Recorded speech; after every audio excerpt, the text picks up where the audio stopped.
Abu Bakr Siddique ரலியல்லாஹு அன்ஹு மரண தருவாயை அடைகிறார்கள். கேட்டார்கள், இன்றைய நாள் எந்த நாள்? தோழர்கள் சொன்னார்கள், திங்கட்கிழமை.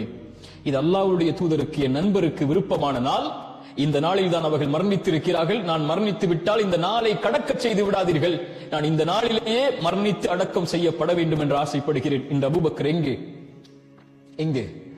முஹம்மது ரசூலுல்லாஹ் ஸல்லல்லாஹு அலைஹி வஸல்லம் அவர்களுக்கு அருகில் கபரில். உமர் எங்கே? அபூபக்கர் சித்திக் ரலியல்லாஹு அன்ஹு அவர்களுடைய கபருக்கு அடுத்து. ஏன்? இவர்கள் அல்லாஹ்விற்காக நேசித்தார்கள். இவர்கள் மரணமடைந்த வயது, இவர்கள் மரணமடைந்த நாளை வரலாற்றில் படித்து பாருங்கள், ஆச்சரியப்பட்டு விடுவீர்கள்.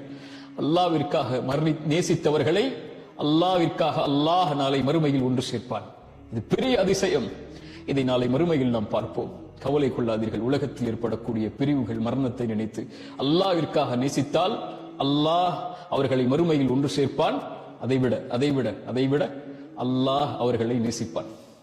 அல்லாஹ்விற்காக ஒருவரை நேசியுங்கள், அல்லாஹ் உங்களை நேசிப்பான்.